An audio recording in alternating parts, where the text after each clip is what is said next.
Hey, hey, everybody. Hey. I'm never quite sure if like counts down. My webcam software is 3, 2, 1, and I think then I can start talking. But then there's also like a record, how many seconds it's been recording, and that doesn't start until a few seconds after the one. Anyway, whatever. Hi, I'm slouching on the couch and saying hello to you. I made the best video for you the other day. It was wonderful. It started here on the couch.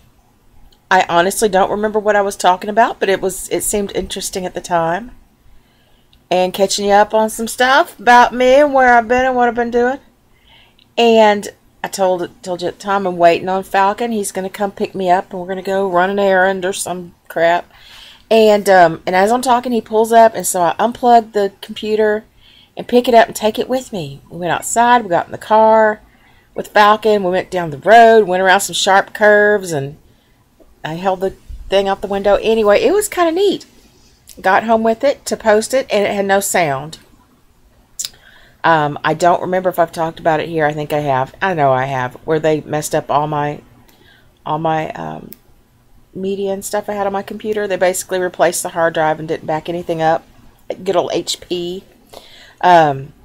So I had to start over again. Nothing that has, is set properly, and I didn't even think I should probably check the audio settings before I made the first video on this new hard drive. And it was set to some kind of mic that I don't even have. It was very strange. So hopefully I have it set right now.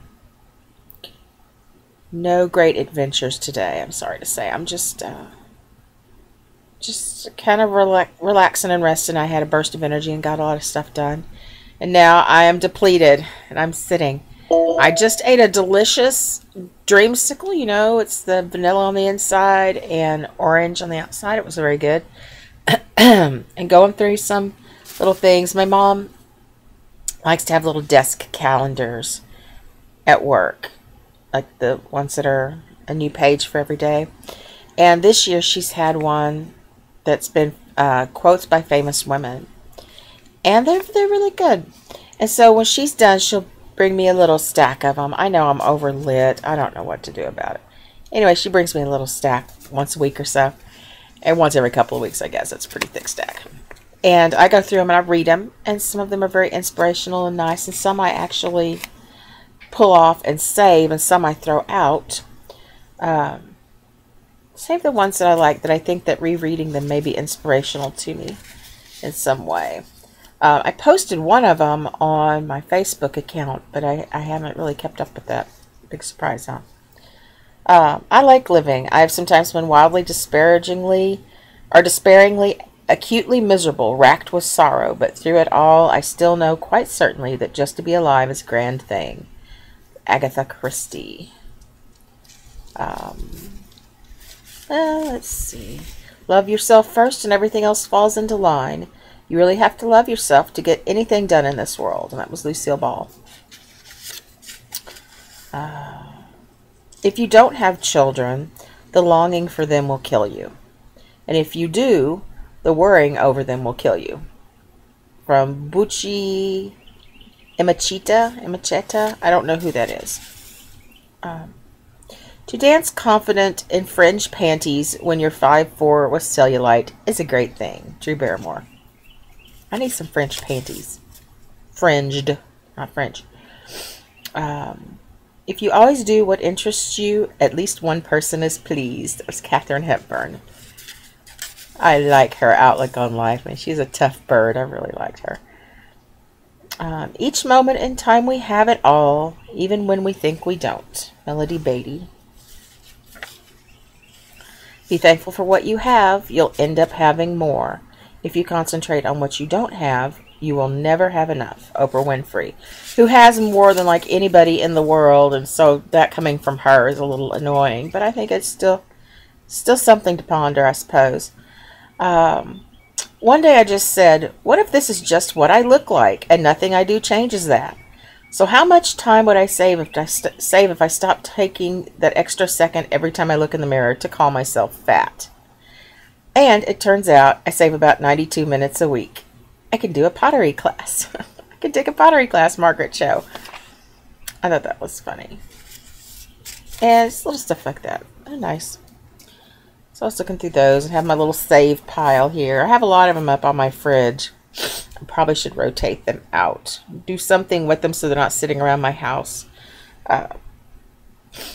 We up here, up on the hill, we have this thing where usually it's young black people, usually a male and a female, come around, different people. And they're banging on doors and they're being overly cheesy friendly and acting like cult members.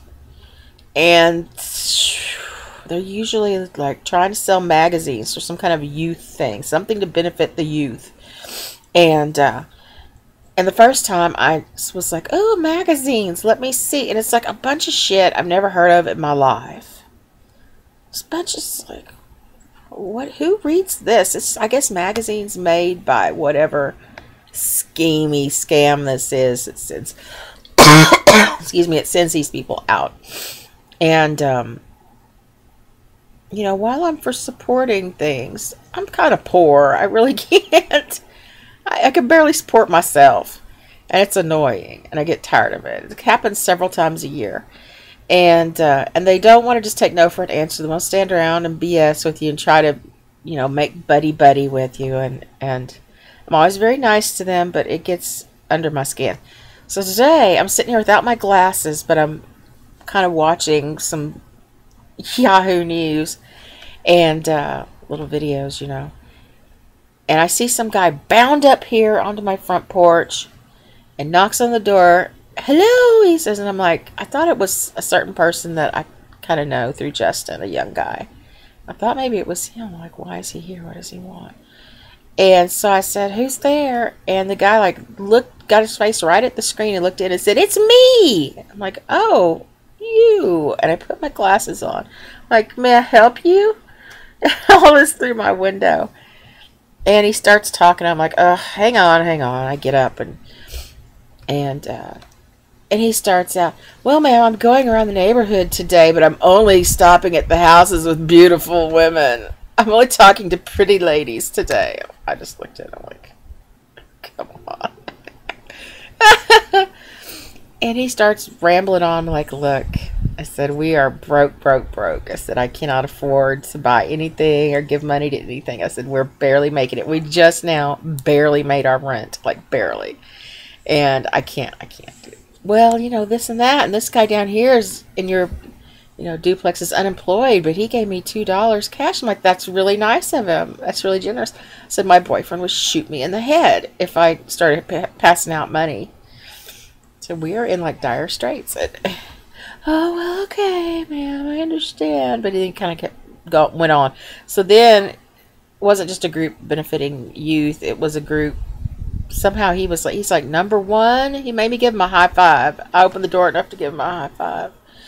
That he's like number one in sales. There's some kind of competition amongst the different. I hope more of them don't come up here. Good Lord.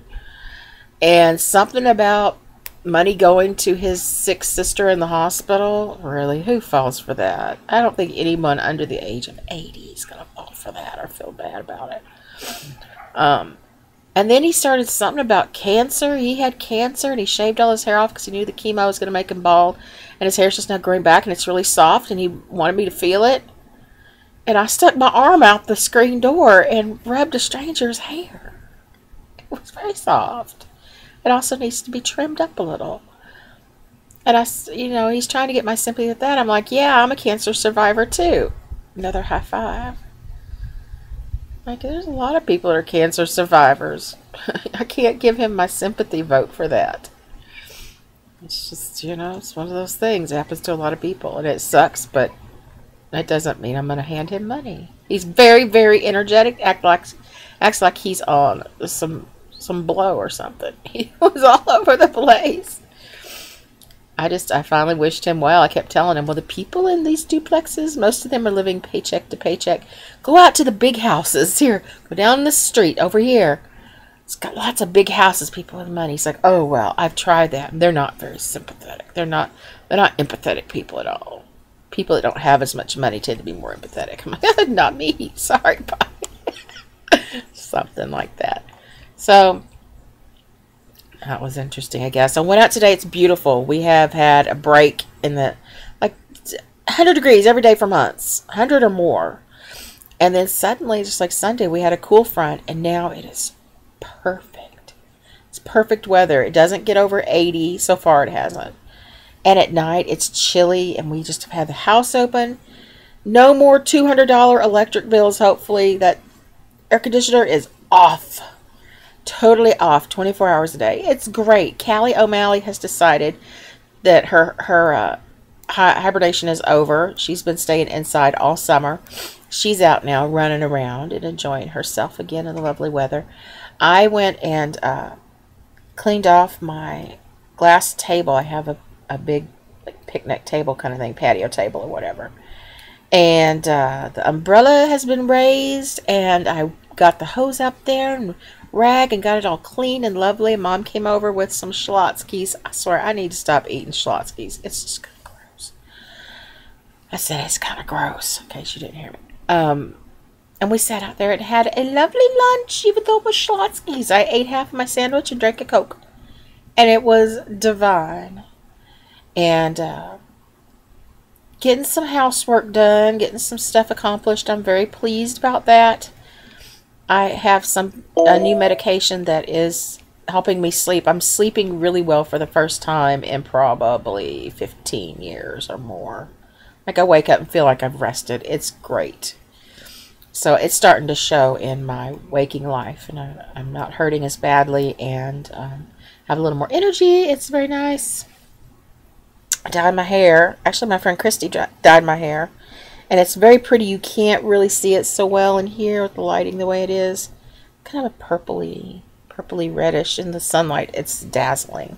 It was a special L'Oreal, I think L'Oreal or Clairol color, ordered from England of all places. It's only this particular type. It's only available in the UK. It's very glossy and very pretty. But that's it, guys, I suppose. 12 minutes. For Pete's sake. I apologize. Bye. Mwah.